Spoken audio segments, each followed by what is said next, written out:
Hello board game brothers and sisters, I'm Adam Singer and welcome to another episode where I'll be letting you know of all the board games launching on Kickstarter and Gamefound over the next week. And if you're new to the channel, we do this every week going over all the upcoming campaigns, so if you want to stay up to date, this is definitely the place to be.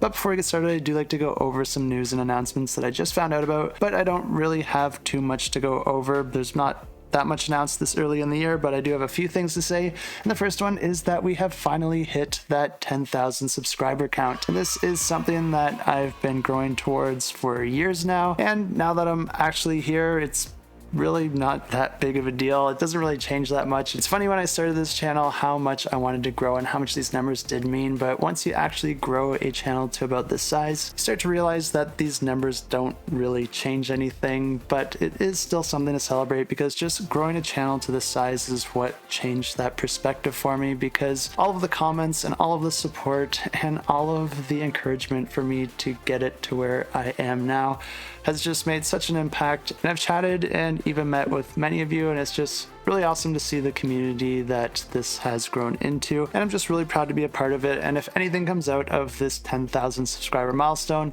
I just want it to be for you to know that you're awesome, and I just appreciate you being here and helping to get this channel where it is. Whether you joined back when I started the channel or if you just joined today, it's awesome that you're here on this channel. Just wouldn't be possible without all of you, so I do want you to know that I do appreciate it, and I just want to say thank you for being part of the channel and being part of this awesome community. Other than that, I do want to give a quick reminder that the Level Up Retreat is coming up here very soon at the first weekend of February. This is something that I will be attending along with a bunch of other content creators and different people from the industry. I'm happy to hang out and play games with anyone who's attending, so if you do really want to beat me in a board game, this is your opportunity. But if you are here in Canada, I will also be attending the Clarion Con, which is going to be hosted in May here in Ontario.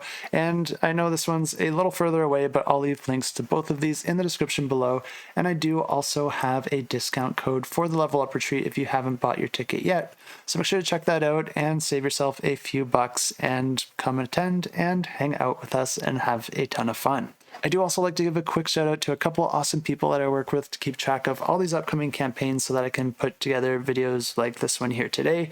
First, we have Alex over at Board Game Co. If you do like these videos, Alex does a very similar one, but he goes over the entire month at the beginning of the month, and he lets you know of all the games that we know about so far. Alex also offers a ton of other content, putting out multiple videos, sometimes in a single day. This guy goes nonstop. It's insane, but if you do want more content, he definitely has you covered. We also have Zilla Blitz that is focused more on war games and historical simulations. He also has a few other sources that he'll include in his videos, but he did just post his video for the month of January. He's going to be going over some of the games that just recently launched and will be launching within this month, but he also has some other interesting things to talk about in that video as well, so check him out if you are interested in that, and of course subscribe to them and show them your support. That's it for an intro, and we got about 9 games to cover this week, so let's check them out. And the first campaign we have launches on January 23rd, and this one's called Etherium, and this plays 2 to 4 players. It takes about 45 to 60 minutes to play, and this one is a competitive game where players are going to be playing as different tribes with their own asymmetric abilities. But something that's special about this one is that it actually features a 3D play area that you're going to be piecing together by putting together all these little boxes. And the way that this actually plays out in the game is how it affects each player's movement. Because in this game, you're going to be able to take one movement on your turn, but you can actually move as many times as you want as long as you're moving down to a lower level, but then you only get one movement up onto a higher level. So if you start your turn on a higher level, that's going to set you up to move a little bit further. But this is a game that plays over a number of rounds, and at the start of each round, players are going to be drawing a season card, which is going to be granting different bonuses or penalties for certain actions, but it's also going to determine the player order. Each player is also going to get to draw a card that will grant them some sort of bonus for that round, and then players will be choosing their actions in secret, and there's a few different actions that you can take in this game. You're going to have 5 different tokens that you're starting with in order to perform those actions, with each of those tokens being numbered from 1 to 5. This is a game that uses action programming, which means that players are going to be deciding all their actions in advance, and you're going to have to go through them in the order that you assign them to be, and each player is going to be choosing their actions in secret. The different actions are going to allow you to do a whole bunch of different things like move your units, and players do have 2 different types of units in this game. There are the gatherer units that are proficient at collecting resources, And then there are the soldier units that are proficient in combat. Whenever you do get into combat with another soldier, you're going to be rolling dice equal to the strength of your soldier, but if you get into combat with a gatherer, then you just automatically win. And there is also an action to upgrade your units, and whenever you do that, you're going to be adding another token under the base of your unit, and that's going to dictate your soldier's strength, or if they're a gatherer, it's going to dictate the amount of resources that they'll be able to collect. But of course, to collect those resources, there is an action for that as well. And then there is another action that allows you to push your luck by rolling some dice that can end up with some positive or negative consequences. And there are also actions to convert resources into other resources, or even cards or upgrades, or even gaining additional tokens for additional actions later in the game. And of course, you can also gain victory points this way. Once all the players have assigned their actions, you're going to be revealing your boards and then resolving them. And after each number is fully resolved for all players, you're going to be checking if any opposing players' units are in the same location and then resolving the combat there. Defeating your opponent in combat can allow you to gain victory points or to even steal their resources, but there are a few other ways to gain victory points in this game as well. But the game essentially continues like this until that final season is resolved, and then the player with the most victory points at the end of the game wins the game. And if you are interested in this one, I will have it linked in the description below. And of course, you can click to get notified. Also launching on the 23rd, we have an expansion for the game Tokyo Highway, and this one is called the Rainbow City expansion. This plays 2 to 4 players and takes about 30 to 50 minutes to play. And this game is a bit of a puzzly route builder, but it also features some dexterity elements as well. The original game does have a very simple rule set, but it does look like a ton of fun, and this new expansion is going to be adding some fresh new ideas into the mix. But if you're not familiar with this game, this is a game where players are going to be building out their highway and trying to be the first to get all of their cars out onto the different roads that they're building with the different components that the game has to offer, because players are going to have a whole set of different roads as well as these pillar tokens that they'll be using to build up their highway. Like I said, if you get all your cars out first, then you do win the game, but if you run out of all your components besides your cars before you're able to do that, then you automatically lose. You're always going to be starting out your turn by placing out a new pillar by stacking as many pillar tokens as you like, but the new pillar has to be either 1 token higher or lower than the one that you're connecting it to. Once you've placed your pillar where it needs to go, you're going to be putting that road across it, and then you might be putting a car on the road if you're able to meet one of the requirements that allow you to do so. You always get to put a car out on your on-ramp, which is the very first road that you're going to be putting into play. And then you also get to put a car out on your exit ramp, which is only possible to do if you only have 1 car left and if you're able to connect your road back down to the table. But other than that, you're going to be placing cars out on any roads that you're able to move above or below your opponent's roads. This means that all the players' roads are going to be weaving in and out of each other, and of course with that comes the possibility of knocking some of these tokens over. If you do that and you happen to knock over any of your opponent's tokens, that means that you're going to have to take some of your pillar tokens and then give them to that player. Like I said, if you run out of all your tokens before you're able to put all your cars out, then you automatically lose the game, so you really don't want this to happen. And that's pretty much how you play the base game, but like I said, this new expansion is going to be adding a few new ideas into the game. And the first thing is the new components. It's going to be offering a rainbow, an airport, and even a stadium. And these are going to be offering some different ways that you can score victory points, because there's also going to be a bunch of different objectives provided that will include all of these points of interest, as well as some other opportunities for victory points like fully surrounding buildings, having the highest tower, or even having consecutive roads with cars on them. The original game did also use wooden tokens for their cars, but these did come with an issue as they would slide if you made your road very, very steep.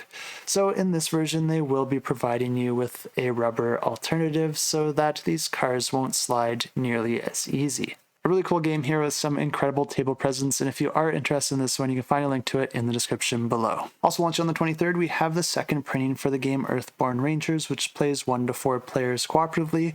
And in this game, players are going to be playing as different rangers that they're going to be building by combining different cards for their skills and gear in order to define their abilities and stats. Players are going to be playing over the entire campaign adventure over a series of in-game days, with each of those days acting like like a mini scenario taking you to a new location with different opportunities that you're going to be setting up using different cards to represent the missions and randomized weather and the different points of interest and people and creatures that you might run into. Every round in this game starts by drawing a path card, and this could have a reference to a page in the campaign booklet that you can read for some flavor text, but it can also introduce different people, creatures, and points of interest that can be moved to different locations relative to the players. These could be immediately in your vicinity or just somewhere around you, and the opportunities and actions that you might have to perform, or even the threats that they present, might be different depending on their position relative to you. These cards will generally come with some sort of test or challenge that players can try to complete in order to eliminate that threat or to gain some sort of reward. And in order to do that, you're going to be performing one action on your turn.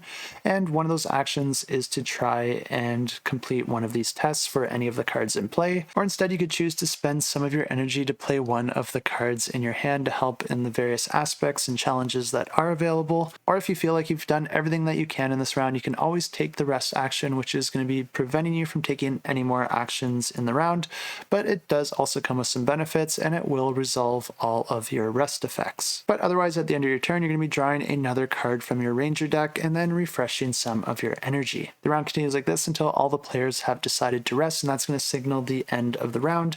And at this point, players can decide to move to a new location in the game, essentially setting up a new scenario.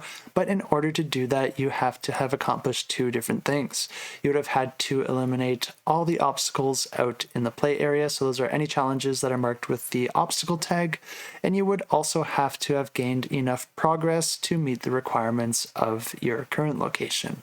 If that's not the case, or if you just decide to stay in this location, then you're going to be drawing another path card, resolving its effects, and adding any required cards into the play area, introducing new challenges that you can continue to try and complete. The game does offer a bunch of overarching main missions, but there's going to be a bunch of side quests and missions as well that players can try to complete along the way. The game continues like this, with players tracking their performance as they play through the different locations until they fully resolve the story, and then you'll be able to determine how well you did collectively and what the outcome of the story happens to be. As always, if you are interested in this one, I will have it linked in the description down below. Also on the 23rd, we have Future Heroes. This plays 2 to 4 players and takes about 30 minutes to play, and players are going to be starting this game with their own board with asymmetrical powers and abilities, and then players are going to be each trying to fight over 3 different arenas. Players are going to be starting with 3 characters, 3 magic cards, and 3 weapons, and at the start of the game you're going to be assigning one of each of your creatures to one of the arenas out at the table. Players are then going to be taking turns performing up to 2 specific actions on your turn. The first thing you can do is discard a card to draw a new one if there's a card that you want to get rid of. And then the second thing you're going to be doing is drawing a card from the event deck. These can have all sorts of different effects that grant you with some special actions, items, or abilities, allowing you to do all sorts of different things in special actions, especially allowing you to add new cards to each of those arenas, because some of these cards in the event deck are also battle cards. And whenever a player draws one of those, you're going to be instantly going into battle, and there's 2 types of battles that can happen depending on the card that you draw. There is the fight battle card that's going to cause all the cards at a given arena to then go into combat, or there is a duel card where the player will be choosing one card from each player at a specific arena to go into battle with. Whenever players are resolving a battle, they're going to be choosing one weapon card and one magic card, and then simultaneously revealing those cards. You'll then be adding up all the strength from those cards and also applying any effects from the cards that you played, as well as the arena card itself. And then whichever player has the highest strength after all that's resolved is going to be winning that battle and keeping that event card. And then all the other cards, including the arena card, are going to be discarded. The first player to win 2 fight cards this way or 3 duel cards this way wins the game.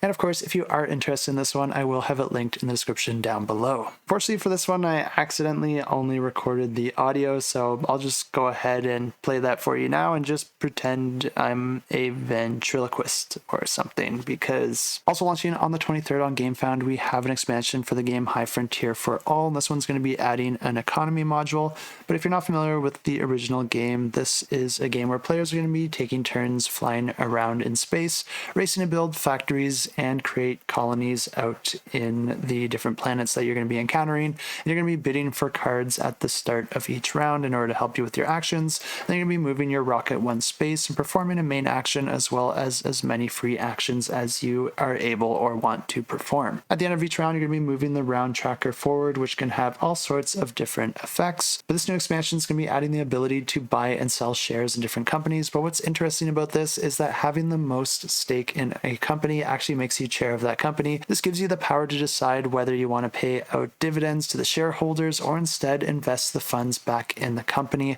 allowing them to offer services at a cheaper price. The interesting thing about this is that the more that the services are used, the higher value their shares will be. If you want to learn more, check it out. I'll have it linked in the description below. Also launching on the 23rd, we have Eve the board game, and there's not a lot of information out on this game. We don't even have a player count, but this is supposed to be a 4X game, and it is heavily influenced by the video game, so a lot of the mechanisms in the video game you will be able to find in this board game as well. And from my knowledge of the video game, which is pretty limited, you're probably going to be flying around space, getting into space battles with the other players and their pirate ships, as well as potentially trying to stay away from the authorities depending on which side you're on. But this is also a game that has a very rich economy, so I imagine that's going to make an appearance in the board game as well. That's pretty much all I know. I tried to reach out to them, but I didn't hear anything back, and there's absolutely nothing out on the web for this one. I don't know why they're so quiet on this one when it's such a large IP, but if you are interested in it, there'll be a ton of info once the campaign launches, so go ahead and check it out in the description below,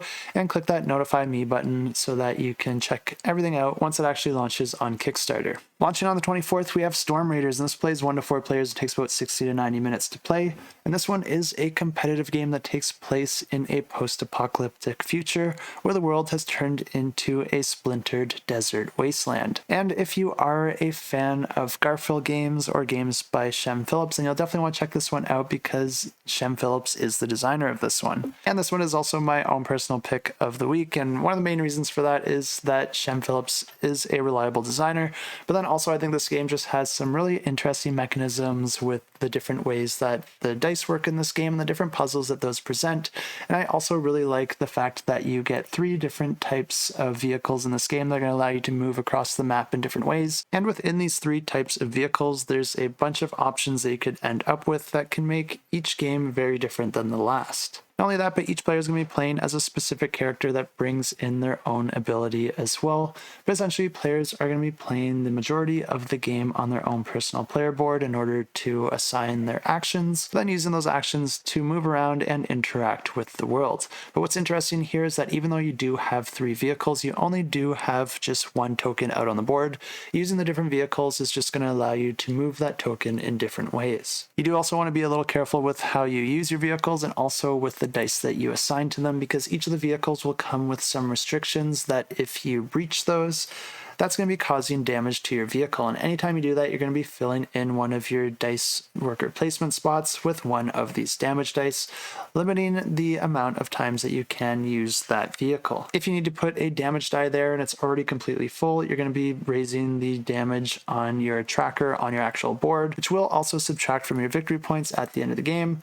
But a nice thing here is that you can also get these different modifiers throughout the game that you can use to cover up those restrictions on your vehicles, making it just a little bit easier to use your vehicle without causing damage to it. But the game plays over 6 rounds, and at the start of each round, you're going to be rolling a number of dice because each player is going to be getting 2 turns per round. And then there's always going to be 1 die left over, and whichever die that is, you're going to be checking its value to determine how many times the storm is going to move around on the board. The storm does follow a predetermined path, but the die that's left over is going to determine how far it moves down that path, and anywhere that storm ends up is going to be completely blocked off until it moves on a following round. Players are then going to be taking turns drafting a die from the pool and then assigning it to one of the locations on their board. Like I said, you can assign it to any of the vehicles on your board, and that will allow you to move out on the main map, and a higher value will allow you to move further down the map. But there is a restriction when you are placing your dice on vehicles, and that's that the die that you put there has to be sequentially higher than the die that you put before it. This means that even though the higher dice do allow you to move further, you don't want to play those right away, or you're not going to be able to play many dice for that specific vehicle. Each of the vehicles do also have these special abilities that you'll be wanting to take advantage depending on the die that you're putting there or the options that you have available to yourself. But anytime you move out on the main board, you'll be able to take a location action based on wherever you decide to stop. These locations can do all sorts of different things, like allow you to gain cards for special abilities, gain resources, or use those resources to complete various contracts that are also out on the board. These of course can grant you additional victory points or other bonuses, but some of these locations you can also use to heal damage or increase the various dials that you might have noticed at the top of your board, and these essentially act like victory point multipliers, with each of them multiplying the victory points that you gain from 3 different sources offered in the game. Other than placing a die on your vehicle, there's also one more spot located on the left hand side of your board, and this is your rest action, and you can put any die there and it's going to be gaining you a few different benefits. You can heal some of your damage, remove some of your dice from the board, refresh one of your ability cards that you might have gained, and then also gain a modifier that you can use to cover up one of those restrictions on your vehicles or gain another ability card. And of course you do also get to perform the rest special action that is specific to your character. The game continues like this over the course of the 6 rounds, and the player with the most victory points at the end of the game wins the game. And that's everything I have for you this week, but don't leave yet because we still got a few awesome giveaways to announce, and these are the easiest giveaways to enter ever. All you got to do is leave a comment down below, and the first giveaway we have is for a pledge for Explorers of Navoria. And this is a really interesting worker placement game because the way it works is that on your turn you're actually going to be drawing your workers from a bag, and these come in the form of different colored tokens. You're going to be drawing 2 of them and then choosing one to perform your action. And the way that this works is that whatever color that token is, you're going to be able to take a card of that associated color, and there's a bunch of different colors offered in this game, with each of those decks offering pretty much the same style of actions, whether it's victory point potential through objectives, gaining resources or money, or performing different actions. But whichever set of cards that you decide to take from, you're going to be leaving your token there. Once all the players have performed their actions by doing this exact same thing, the end of the round is actually going to allow players to then draft the different tokens that you put out into play in order to perform additional actions relative to the locations that each color is associated with. The different locations will have different tracks that players will be able to move up on and also build buildings on in order to score victory points in different ways. And players will be trying to take advantage of this, of course, to try and score the most victory points at the end of the game. And this giveaway is going to be for the Wanderer Pledge, which is going to get you a copy of the base game. And to enter this giveaway, all you got to do is leave a comment down below with the hashtag Explore. And you can leave any comment that you want, but if you're looking for something in particular, maybe you could let us know the next adventure that you have planned, whether it's a vacation or even just something small in your area. For myself, the next big thing is the level up retreat, which I mentioned at the start of this video. I'd really love to see you there, so if you are interested in attending, I do have a link down below. And if you are attending, feel free to use that as your comment. And the next giveaway we have is for a Pledge for Justice, and this one looks like a really interesting game where players are essentially acting as the jury, trying to convict or set free 3 different suspects by determining whether they are guilty or innocent. But of course the catch here is that some players want certain outcomes while other players might want others. Each round is set up with 3 different suspects on the board, and then underneath each of them there's going to be a hidden card that states whether they are innocent or guilty. Once that's set up, players are going to be taking turns using trick-taking and assigning cards to each of the suspects. This works just like your regular trick-taking, where you're just trying to play the highest card of a particular suit, but then there is also a trump card that will rank higher than any other card if you don't have a card of the designated suit. But the player that wins the trick is going to be able to take those cards and assign them to one of the suspects to either side in order to influence how that suspect is going to be judged. And if you are that player, you're going to be taking advantage of this to try and influence the trial to meet your scoring objectives. This is also a game that I think has a really interesting design, and I personally think looks like a ton of fun. So if you are interested to learn more of the details on the game, I do have a more in-depth video that they do have hosted on the campaign page, but there's also a ton of other videos as well. But this giveaway is going to be for the Jury Pledge, which not only gets you a copy of this game, but it also gets you a copy of their previous trick-taking game known as Tolerance. I did also cover that one in the past, so if you are interested, you can always search for it on my channel if you do want to know more. But to enter this giveaway, just leave a comment down below with the hashtag Justice, And as usual, you can leave any comment that you like, but if you're looking for something in specific, maybe you could let us know if you consider yourself more of an innocent or guilty person. And I guess what I mean by that is, are you more of a structured, straight and narrow type of person, or are you more of a person that carves their own path, so to speak? For myself, I'm totally innocent, 100%, definitely innocent. Good luck in the giveaways, but now let's go ahead and draw the winners for last week's giveaways. And the first one we have to draw for is Omertà, the 5 families. I'm going to draw a winner. I use this fancy application here. All these extra names down here are bonus entries for my supporters over on Ko-fi. I really do appreciate all the support, and it is making a huge difference for me right now. And if you do appreciate all the work that I put into these videos, YouTube does not compensate very well, and I wouldn't be here without the support of all of you. So if you do want to help out the channel, I do have a link to my Ko-fi in the description below. And any help truly does make a huge difference for me. Let's go ahead and draw those comments and draw a winner. And the winner is Ed P, and this is one of the supporters over on Ko-fi. So congratulations, Ed. I'll reach out to you and let you know that you won yourself a awesome pledge for Omertà, the 5 families. And the next giveaway we had was for a pledge for Drawn Together, and I'm going to do the exact same thing here, except for this one, I'm actually going to remove the extra entries, because for this giveaway, I did also ask you to leave a suggestion in the comment that is part of this giveaway, because they will be using that as part of the game. So let's go ahead and update this and draw those comments and draw a winner.